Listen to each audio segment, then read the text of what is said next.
तुम्हारे बाप ने कभी कंप्यूटर देखा है? बाप ने तो नहीं देखा, लेकिन मैं आज अपनी औकात दिखाऊंगा आप सबको।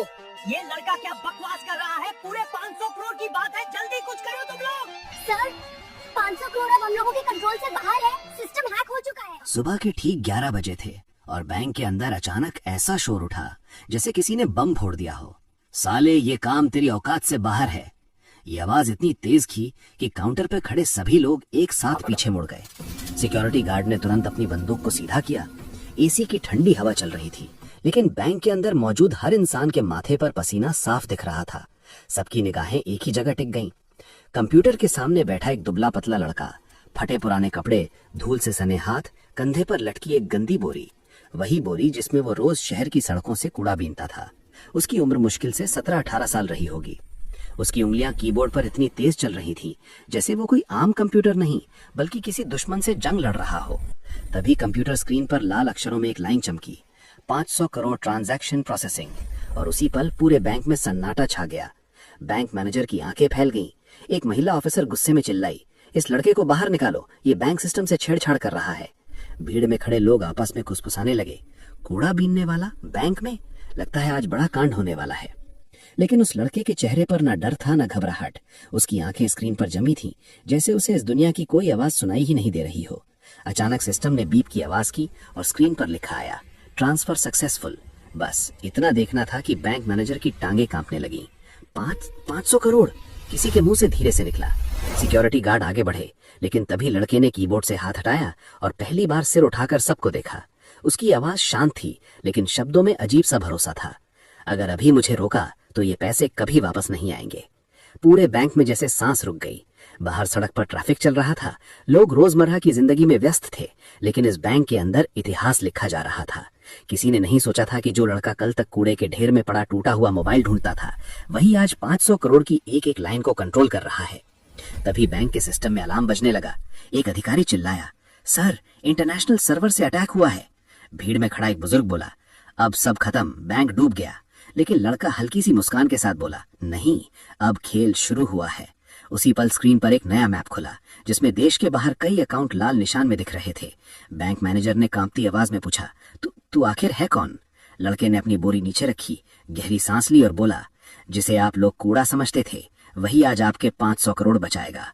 और उसी पल बाहर मीडिया की गाड़ियां बैंक के गेट पर रुकने लगीं। बैंक के अंदर सायरन की आवाज अभी भी गूंज रही थी, लेकिन उस लड़के के दिमाग में अजीब सी शांति थी, जैसे ये सब उसके लिए नया नहीं था। मैनेजर, अधिकारी, सिक्योरिटी सब उसके चारों तरफ खड़े थे, मगर उसकी नजरें स्क्रीन से हटकर कहीं बहुत पीछे चली गई थीं, उस जगह जहां से उसकी असली कहानी शुरू हुई थी। शहर के उसी हिस्से में जहां सुबह की शुरुआत बदबू से होती है और शाम उम्मीदों को कुचल देती है, वहीं वो पैदा हुआ था। कोई सही तारीख किसी को याद नहीं थी। माँ बाप ने कभी स्कूल में नाम नहीं लिखवाया, इसलिए उम्र हमेशा अंदाजे से बताई जाती थी। बचपन से उसने खेल के मैदान नहीं देखे। उसने देखा था बस कूड़े के ढेर, प्लास्टिक, टूटी बोतलें और फेंकी हुई चीजों में अपनी किस्मत ढूंढते लोग। उसकी माँ उसे सुबह उठाकर बस इतना कहती थी, आज थोड़ा जल्दी निकल जाना, कल से कम मिला था। पिता का नाम उसे कभी ठीक से याद भी नहीं रहा। लोग कहते थे किसी बीमारी में चले गए, कुछ कहते थे सड़क हादसा था। सच कभी किसी ने नहीं बताया। 8 साल की उम्र में उसके हाथों में पहली बार बोरी आई थी, जो उसके शरीर से भी बड़ी लगती थी। वो बोरी सिर्फ कचरा ढोने के लिए नहीं थी, वो उसकी जिम्मेदारी थी। उसका स्कूल, उसकी किताबें, उसका भविष्य, सब उसी में छुपा था। वो रोज शहर की गलियों में घूमता, दुकानों के पीछे, होटलों के बाहर, ऑफिसों के कूड़ेदानों में हाथ डालता और हर बार सिर्फ कचरा नहीं बल्कि टूटी हुई मशीनें, पुराने मोबाइल, खराब कंप्यूटर के पार्ट्स भी निकाल लाता। बाकी बच्चे उन्हें फेंक देते, लेकिन वो उन्हें घर ले जाता। उसका घर भी किसी घर जैसा नहीं था। टीन की चादर, टूटी ईंटें, ऊपर से रिश्ता पानी, लेकिन एक कोना ऐसा था जहां उसने अपनी दुनिया बना रखी थी। वही पुरानी चीजें, वही टूटे बोर्ड, वही खराब तारे। किसी ने उसे सिखाया नहीं था, बस उसे चीजें खोलने का शौक था। वो मोबाइल खोलता, देखता कि अंदर क्या है, कौन सा हिस्सा किससे जुड़ा है। जब कोई चीज चल पड़ती तो उसकी आंखों में चमक आ जाती, जैसे उसने कोई खजाना खोज लिया हो। 10 साल की उम्र में उसने पहली बार एक टूटा हुआ लैपटॉप कूड़े में पाया था। स्क्रीन टूटी थी, बैटरी खराब थी, लेकिन अंदर का बोर्ड सही था। उसे उस दिन कचरे से ज्यादा कीमती कुछ मिला था। उसने हफ्तों मेहनत की, अलग अलग जगहों से पार्ट्स ढूंढे, किसी ने पुरानी बैटरी दे दी, किसी ने चार्जर, और एक दिन वो लैपटॉप चालू हो गया। स्क्रीन पर जो पहली रोशनी जली वही उसकी जिंदगी की पहली किताब थी। उसे अंग्रेजी नहीं आती थी, शब्द समझ नहीं आते थे, लेकिन चिन्ह, बटन, कोड की लाइनें उसे आकर्षित करती थी। वो घंटों बस स्क्रीन को देखता रहता, ट्रायल करता, गलती करता, फिर ठीक करता। उसी दौरान उसने पहली बार महसूस किया कि दुनिया सिर्फ सड़क तक सीमित नहीं है। स्क्रीन के अंदर एक और दुनिया है, जहां कोई अमीर गरीब नहीं, बस दिमाग चलता है। वक्त बीतता गया। दिन में वो कूड़ा बीन था, रात में उसी लैपटॉप पर बैठ जाता। माँ उसे कई बार डांटती, इससे पेट नहीं भरता, लेकिन वो जानता था कि यही चीज एक दिन उसे उस बदबू भरी जिंदगी से बाहर निकालेगी। उसने इंटरनेट का इस्तेमाल सीखा, मुफ्त वाईफाई ढूंढना सीखा, खुले नेटवर्क पकड़ना सीखा। किसी साइबर कैफे के बाहर बैठकर, किसी ऑफिस के नीचे खड़े होकर वो सिग्नल पकड़ लेता और घंटों सीखता रहता। उसने कोडिंग शब्द पहली बार वहीं पढ़ा, लेकिन उसे ये नहीं पता था कि ये पढ़ाई कहलाती है। उसके लिए ये बस खेल था, एक ऐसा खेल जिसमें हर बार जीतने पर दिमाग और तेज हो जाता था। इसी बीच उसने एक चीज नोटिस की, शहर में कई जगह ऐसे लोग थे जो कचरा नहीं बल्कि डेटा फेंक रहे थे। पेन ड्राइव, हार्ड डिस्क, पुराने सर्वर, सब कुछ यूं ही कूड़े में चला जाता था। लोग समझते थे कि फाइल डिलीट करने से सब खत्म हो जाता है, लेकिन वो जान चुका था कि चीजें यूं खत्म नहीं होती। उसने पहली बार एक ऑफिस की फेंकी हुई हार्ड डिस्क से हजारों फाइलें वापस निकाली, नाम, नंबर, अकाउंट, पासवर्ड, सब कुछ। उस दिन उसे समझ आया कि असली कचरा प्लास्टिक नहीं बल्कि लापरवाही है। उसने कभी उन डेटा का गलत इस्तेमाल नहीं किया, बस सीखता रहा कि सिस्टम कैसे काम करता है, कैसे कमजोर होता है। एक दिन जब वो बैंक के बाहर कचरा बीन रहा था, तभी उसने देखा कि कुछ लोग बहुत घबराए हुए अंदर बाहर हो रहे हैं। वो बैंक वही था जहां आज वो बैठा था। उस दिन उसने कुछ नहीं किया, बस देखा। लेकिन उसी दिन से उसने बैंकिंग सिस्टम को समझना शुरू किया। वो जानना चाहता था कि पैसे आखिर चलते कैसे हैं, नंबर कैसे बदलते हैं, एक स्क्रीन से दूसरी स्क्रीन तक कैसे पहुंचते हैं। उसने महीनों सिर्फ यही पढ़ा, कहीं से भी, जैसे भी। कोई उसे सिखा नहीं रहा था, लेकिन वो सीख रहा था। आज जब बैंक में 500 करोड़ का मामला हुआ था, वो कोई अचानक की गई हरकत नहीं थी। वो महीनों से एक गड़बड़ी देख रहा था। इंटरनेशनल सर्वर से लगातार पैसे निकल रहे थे, छोटे छोटे अमाउंट में, ताकि किसी को शक ना हो। लेकिन जब उसने पैटर्न देखा तो समझ गया कि ये सिर्फ चोरी नहीं बल्कि सिस्टम को धीरे धीरे खोखला करने की साजिश है। उसने कई बार कोशिश की कि किसी को बताए, लेकिन जब वो बैंक के गेट पर खड़ा होकर बोला, आपके सिस्टम में दिक्कत है, तो गार्ड ने उसे धक्का देकर बाहर निकाल दिया। उस दिन किसी ने कहा था, पहले नहा कर आओ फिर बात करना। वही शब्द आज बैंक के अंदर गूंज रहे थे, लेकिन हालात उल्टे थे। उसने आज जब कंप्यूटर छुआ था तो डर नहीं था। उसे पता था कि अगर उसने सही समय पर सही कदम नहीं उठाया तो ये पैसे हमेशा के लिए चले जाएंगे। इसलिए उसने खुद को रोका नहीं। उसने सिस्टम में घुसकर ट्रांजैक्शन को फ्रीज किया, रूट बदला और पैसे को सुरक्षित अकाउंट में लॉक कर दिया। ये काम कोई बड़ा अधिकारी भी करने से पहले 10 बार सोचता, लेकिन उसके लिए ये बस एक और समस्या थी जिसे हल करना था। बैंक के अधिकारी अभी भी उसके अतीत से अनजान थे। उनके लिए वो बस एक कूड़ा बीनने वाला था जिसने चमत्कार कर दिया। लेकिन सच्चाई ये थी कि ये चमत्कार नहीं, सालों की भूख, अपमान और सीखने की जिद का नतीजा था। बाहर मीडिया शोर मचा रही थी, अंदर अधिकारी फोन पर चिल्ला रहे थे, लेकिन वो लड़का शांत बैठा था। उसके दिमाग में सिर्फ एक ही सवाल घूम रहा था, अगर आज उसने ये कर दिखाया है तो कल क्या होगा? क्या दुनिया उसे अपनाएगी या फिर से वही बोरी उसके कंधे पर डाल देगी? उसी समय एक सीनियर अधिकारी ने धीरे से कहा, अगर ये लड़का सच बोल रहा है तो इसके पीछे कोई बहुत बड़ा नेटवर्क है। ये शब्द हवा में तैर गए। लड़के ने पहली बार गहरी सांस ली और बोला, हाँ, और वो अभी खत्म नहीं हुआ है। कमरे में फिर से सन्नाटा छा गया। स्क्रीन पर अभी भी लाल निशान चमक रहे थे जो ये बता रहे थे कि असली लड़ाई अभी बाकी है। बैंक के कॉन्फ्रेंस रूम का दरवाजा अंदर से बंद था और बाहर मीडिया का शोर लगातार बढ़ता जा रहा था। कैमरों की फ्लैश लाइटें कांच के पार से चमक रही थीं, जैसे सच्चाई को जबरदस्ती उजाले में खींच लाने की कोशिश कर रही हों। अंदर माहौल भारी था। बड़े बड़े अधिकारी गोल मेज के चारों तरफ बैठे थे। सामने बड़ी स्क्रीन पर वही इंटरनेशनल नेटवर्क का मैप खुला हुआ था, जिसमें लाल निशान लगातार ब्लिंक कर रहे थे। हर लाल बिंदु किसी ऐसे अकाउंट को दिखा रहा था जहां से पैसा निकल चुका था या निकलने ही वाला था। उस लड़के को एक तरफ कुर्सी पर बैठा दिया गया था। उसके हाथ अब भी थोड़े गंदे थे, कपड़े अब भी वही थे, लेकिन इस बार किसी ने उसे बाहर निकालने की हिम्मत नहीं की। सब उसे ऐसे देख रहे थे जैसे वो अचानक इंसान नहीं, कोई रहस्य बन गया हो। एक सीनियर अधिकारी ने भारी आवाज में कहा, तुम कह रहे हो कि ये अटैक अभी खत्म नहीं हुआ?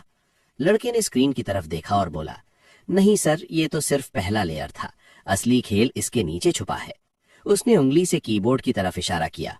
थोड़ी देर चुप्पी रही, फिर मैनेजर ने सिर हिलाया। ठीक है, दिखाओ। लड़के ने कुर्सी खींची, बैठा और फिर से कीबोर्ड पर उंगलियां चलने लगीं। इस बार उसकी चाल और भी तेज थी। स्क्रीन पर कोड की लाइनें भागने लगीं।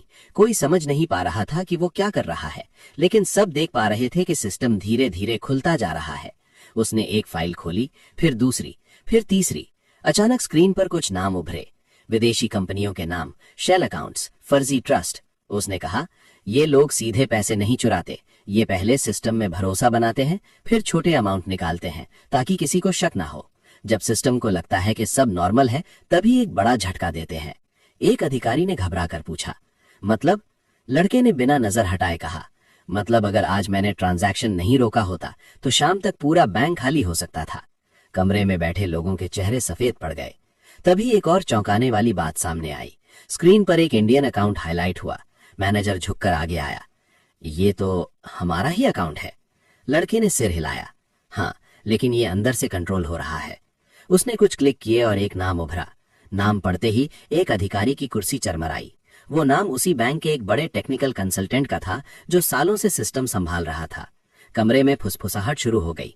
ये हो ही नहीं सकता, किसी ने कहा। ये आदमी सिस्टम का देवता माना जाता है। लड़के ने शांत आवाज में कहा, देवता वही बनते हैं जिन पर कोई सवाल नहीं उठाता। अब माहौल पूरी तरह बदल चुका था। ये सिर्फ बाहर से आया अटैक नहीं था, ये अंदर की साजिश थी। वही लोग जिन पर भरोसा किया गया था, वही सिस्टम को बेच रहे थे। लड़के ने दिखाया कि कैसे बैकडोर बनाए गए थे, कैसे लॉग्स बदले जाते थे और कैसे हर गड़बड़ी को टेक्निकल एरर बताकर दबा दिया जाता था। अधिकारी एक दूसरे का चेहरा देख रहे थे। किसी ने धीमी आवाज में कहा, तो हम सालों से अंधे थे। लड़का बोला, नहीं सर, आप अंधे नहीं थे, आप व्यस्त थे। इसी दौरान दरवाजे के बाहर से शोर और बढ़ गया। खबर लीक हो चुकी थी। 500 करोड़ का घोटाला, कूड़ा बीनने वाले ने खोला राज, हेडलाइंस बन चुकी थी। मैनेजर ने झल्ला कर कहा, हमें इसे तुरंत कंट्रोल करना होगा। लड़के ने कहा, कंट्रोल नहीं सर, खत्म करना होगा। उसने समझाया कि अगर अभी आधा काम करके रुक गए तो वही लोग नए रास्ते बना लेंगे।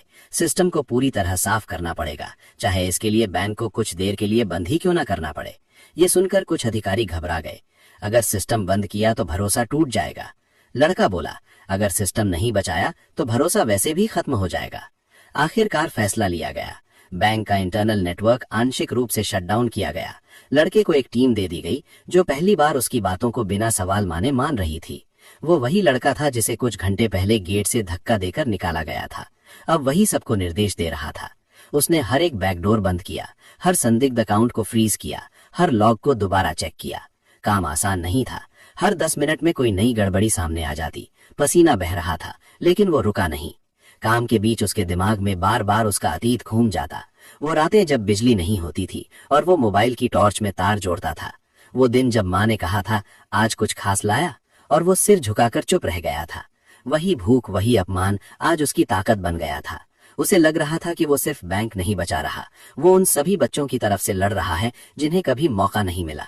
कई घंटे बीत गए। बाहर दिन ढलने लगा था। शाम की हल्की रोशनी खिड़की से अंदर आ रही थी। आखिरकार स्क्रीन पर एक मैसेज उभरा, सिस्टम सिक्योर्ड। कमरे में पहली बार किसी ने राहत की सांस ली। मैनेजर ने कुर्सी से उठकर कहा, हमने कर दिखाया। लेकिन लड़के ने तुरंत कहा, अभी नहीं सर। उसने एक आखिरी फाइल खोली। उसमें एक नाम और एक लोकेशन थी। ये मास्टर कंट्रोल है, उसने कहा। अगर इसे नहीं रोका तो ये लोग कहीं और यही खेल शुरू कर देंगे। अधिकारी सन्न रह गए। तो अब? लड़के ने कहा, अब ये मामला सिर्फ बैंक का नहीं रहा, अब ये देश का मामला है। उसी पल एक सरकारी एजेंसी के अधिकारी कमरे में दाखिल हुए। माहौल और गंभीर हो गया। लड़के की तरफ देखा गया, फिर स्क्रीन की तरफ। एक अधिकारी ने कहा, हमें तुम्हारी जरूरत है। ये शब्द उस लड़के के लिए अजीब थे। जिंदगी में पहली बार किसी ने उससे कहा था कि वो जरूरी है। लेकिन कहानी यहाँ खत्म नहीं हुई। जब सब लोग उसे हीरो मानने लगे थे, तभी उसे एहसास हुआ कि असली परीक्षा अब शुरू होगी। सिस्टम को बचाना एक बात है, लेकिन उस सिस्टम का हिस्सा बनना जो हमेशा से उसे बाहर रखता आया था, दूसरी बात। क्या वो इस दुनिया में फिट हो पाएगा, या फिर ये दुनिया भी उसे इस्तेमाल करके फेंक देगी? उसके मन में सवाल थे, लेकिन चेहरे पर वही शांति थी। बाहर सूरज ढल चुका था, लेकिन इस बार अंधेरा डरावना नहीं लग रहा था, क्योंकि उसे पता था अगली सुबह कुछ बदलने वाली है। सुबह की हल्की रोशनी बैंक की कांच की दीवारों से अंदर उतर रही थी, और रात भर की थकान के बाद भी कमरे में बैठे लोग जागते हुए लग रहे थे, जैसे किसी लंबे युद्ध के बाद पहली बार शांति को देख रहे हों। सरकारी एजेंसी के अधिकारी स्क्रीन के सामने खड़े थे। वही मैप, वही आखिरी लोकेशन, लेकिन अब लाल निशान स्थिर था, हिल नहीं रहा था। लड़का अपनी कुर्सी पर सीधा बैठा था। बोरी अब भी पास में रखी थी, जैसे उसे याद दिलाने के लिए कि वो यहाँ कैसे पहुंचा। सीनियर अधिकारी ने गंभीर आवाज में कहा कि मास्टर कंट्रोल तक पहुंचने के लिए एक आखिरी डिजिटल ऑपरेशन करना होगा, जिसमें गलती की कोई गुंजाइश नहीं है, क्योंकि अगर नेटवर्क के मालिक को जरा सा भी शक हुआ तो सारे सबूत मिटा दिए जाएंगे।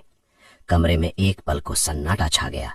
लड़के ने स्क्रीन की तरफ देखा, फिर बोरी की तरफ, और बोला कि उसे अकेला छोड़ दिया जाए, क्योंकि इस स्तर पर जितने कम लोग होंगे उतना ही बेहतर है। ये सुनकर कुछ लोग हिचकिचाए, लेकिन वही आदमी जिसे कल तक किसी ने अंदर घुसने नहीं दिया था, आज फैसले कर रहा था। दरवाजा बंद हुआ, बाहर खड़े कैमरे और सवाल थम गए, अंदर सिर्फ कीबोर्ड की आवाज रह गई। उसने धीरे धीरे कोड लिखना शुरू किया। इस बार जल्दबाजी नहीं थी, हर लाइन सोच समझकर, जैसे किसी पुराने जख्म पर मरहम रखा जा रहा हो। उसने पहले नेटवर्क के हर रास्ते को मैप किया, फिर एक एक कर उन्हें बंद करता गया, ताकि आखिरी लोकेशन तक पहुंचते समय पीछे से कोई हमला ना हो। स्क्रीन पर डेटा की धाराएं बह रही थीं, नंबर बदल रहे थे, लॉग्स बन रहे थे। उसने देखा कि मास्टर कंट्रोल किसी एक देश में नहीं था, बल्कि कई जगहों पर फैला हुआ था, जैसे मकड़ी का जाल। उसने खुद से कहा कि जाल को काटने के लिए धैर्य चाहिए, गुस्सा नहीं। बचपन की वही सीख उसके काम आ रही थी, जब वो टूटी चीजों को जोड़ता था और एक गलत तार पूरी मशीन को जला देता था। जैसे ही उसने आखिरी एक्सेस लेवल को छुआ, एक चेतावनी उभरी, अनऑथराइज्ड एंट्री डिटेक्टेड। बाहर बैठे अधिकारियों के दिल धड़क उठे, लेकिन अंदर लड़के की उंगलियां नहीं रुकी। उसने तुरंत एक नकली ट्रैफिक खड़ा किया, ऐसा ट्रैफिक जो हमलावर को लगे कि सिस्टम कहीं और अटैक हो रहा है। उसी पल उसने असली रास्ते से मास्टर कंट्रोल में प्रवेश किया। स्क्रीन पर एक नाम उभरा, वही नाम जो तीसरे अध्याय में सामने आया था, लेकिन अब उसके साथ कई और नाम जुड़ गए थे। देशी विदेशी, फर्जी कंपनियां, शेल अकाउंट्स, सब एक ही जगह पर जुड़े हुए थे। उसने सारे सबूत एक सुरक्षित सर्वर पर ट्रांसफर कर दिए, ऐसे सर्वर पर जिसका कंट्रोल किसी एक इंसान के पास नहीं बल्कि सिस्टम के पास हो। फिर उसने आखिरी कमांड चलाई, नेटवर्क टर्मिनेशन। कुछ सेकंड ऐसे थे जैसे समय रुक गया हो, फिर स्क्रीन पर लिखा आया, ऑपरेशन कंप्लीटेड। उसी पल कमरे के बाहर इंतजार कर रहे अधिकारियों ने राहत की सांस ली। दरवाजा खुला, लोग अंदर आए। किसी ने ताली नहीं बजाई, किसी ने शोर नहीं मचाया, क्योंकि सब समझ रहे थे कि ये जीत शोर से नहीं, जिम्मेदारी से जुड़ी है। सीनियर अधिकारी ने कहा कि अब मामला अदालत और जांच एजेंसियों के हाथ में है, और जो नाम सामने आए हैं वे चाहे कितने ही बड़े क्यों न हो, बच नहीं पाएंगे। लड़के ने सिर हिलाया। उसके चेहरे पर न खुशी थी न गर्व, बस संतोष था, जैसे उसने अपना काम पूरा कर लिया हो। मीडिया को आधिकारिक बयान दिया गया, सच बताया गया, लेकिन सनसनी से दूर। कहा गया कि 500 करोड़ रुपए सुरक्षित हैं, सिस्टम को मजबूत किया गया है और एक बड़े नेटवर्क का पर्दाफाश हुआ है। लोगों ने टीवी पर वही तस्वीर देखी, फटे कपड़ों में एक लड़का कंप्यूटर के सामने, और कुछ लोगों ने तालियां बजाई, कुछ ने सवाल उठाए, कुछ ने कहा कि यह कहानी बनाई गई है, लेकिन सच्चाई को इससे फर्क नहीं पड़ा। उसी दिन सरकार की तरफ से एक प्रस्ताव आया, लड़के को औपचारिक ट्रेनिंग, एक सम्मानजनक पद और भविष्य की सुरक्षा। कमरे में बैठे लोगों ने उसकी तरफ देखा, जैसे वो तुरंत हाँ कह देगा। लड़के ने कुछ देर सोचा, उसे अपनी माँ का चेहरा याद आया, झोपड़ी का कोना, कूड़े के ढेर, वे बच्चे जो उसके साथ बोरी उठाते थे। उसने धीरे से कहा कि वो ऑफर स्वीकार करेगा, लेकिन एक शर्त पर। सब चौंक गए। उसने कहा कि वो चाहता है कि एक ऐसा प्रोग्राम शुरू किया जाए जहां सड़कों पर, झुग्गियों में, अनाथालयों में छुपे हुनर को पहचाना जाए, जहां पुराने कंप्यूटर, टूटे मोबाइल, बेकार समझी जाने वाली चीजें इकट्ठा करके बच्चों को सिखाया जाए, ताकि कोई और बच्चा सिर्फ इसलिए पीछे न रह जाए क्योंकि उसके पास पैसे नहीं हैं। कमरे में कुछ पल चुप्पी रही। फिर सीनियर अधिकारी ने कहा कि ये शर्त नहीं, जरूरत है। प्रस्ताव मंजूर हुआ। शाम तक खबर बदल चुकी थी। अब सुर्खियां सिर्फ 500 करोड़ नहीं थी, बल्कि एक नई शुरुआत की बात हो रही थी। लड़का बैंक से बाहर निकला। बाहर वही सड़क थी, वही ट्रैफिक, वही लोग, लेकिन आज उसे देखने का नजरिया बदल गया था। किसी ने उसे रोका, किसी ने हाथ मिलाया, किसी ने बस दूर से देखा। वो सीधे अपनी झोपड़ी की तरफ नहीं गया, वो उसी जगह गया जहां बच्चे कूड़ा बीनते थे। उसने बोरी उतारी, खोली और बच्चों से कहा कि आज से इसमें सिर्फ कचरा नहीं बल्कि मशीनें भी आएंगी, सीख भी आएगी। बच्चों ने हंसकर उसकी तरफ देखा। उन्हें अभी समझ नहीं आया था, लेकिन उन्हें भरोसा था। कुछ महीनों बाद वही बैंक एक नए सिस्टम के साथ खड़ा था, ज्यादा मजबूत, ज्यादा सुरक्षित। उसी शहर में एक छोटा सा सेंटर खुला जहां टूटे कंप्यूटरों की मरम्मत होती थी और बच्चों को सिखाया जाता था। वहां कोई यूनिफॉर्म नहीं थी, कोई फीस नहीं थी, बस जिज्ञासा थी। लड़का कभी कभी वहां आता, बच्चों के साथ बैठता, तार जोड़ता, गलतियां करता, फिर ठीक करता। वो अब भी सादा कपड़े पहनता था, क्योंकि उसे पता था कि कपड़े पहचान नहीं होती, काम होता है। एक दिन उसी बैंक का मैनेजर सेंटर में आया। उसने बच्चों को देखा, मशीनों को देखा और लड़के से कहा कि अगर उस दिन तुमने हार मान ली होती तो आज ये सब नहीं होता। लड़के ने मुस्कुराकर कहा कि अगर उस दिन किसी ने मुझे सुन लिया होता तो शायद मुझे इतना दूर नहीं आना पड़ता। दोनों हंस पड़े, क्योंकि सच्चाई में हल्की सी कड़वाहट थी, लेकिन अब वो बोझ नहीं थी। कहानी यही खत्म नहीं होती, क्योंकि असली कहानियां कभी खत्म नहीं होती। लेकिन उस लड़के की कहानी का एक अध्याय जरूर पूरा हुआ। वो कूड़ा बीनने वाला नहीं रहा और न ही सिर्फ हीरो बना, वो एक पुल बन गया उन लोगों के बीच जो सिस्टम के अंदर थे और उन लोगों के बीच जिन्हें सिस्टम ने कभी अंदर आने नहीं दिया था। 500 करोड़ बच गए, लेकिन उससे बड़ी बात यह थी कि भरोसा वापस आया। और शायद कहीं किसी गली में कोई बच्चा आज कूड़े के ढेर में पड़ा एक टूटा कंप्यूटर उठाकर ये सोच रहा होगा कि इसमें भी एक दुनिया छुपी है। यही सोच इस कहानी का अंत है और यही इसकी शुरुआत भी। अगर आपको ये कहानी पसंद आई हो तो वीडियो को लाइक जरूर करें, चैनल को सब्सक्राइब करें और इस कहानी को अपने दोस्तों के साथ शेयर करें, ताकि ऐसी ही सस्पेंस और दिल को छू लेने वाली कहानियां हम लगातार आपके लिए लाते रहें। आपका एक लाइक और एक सब्सक्राइब हमें और बेहतर कंटेंट बनाने की ताकत देता है। धन्यवाद।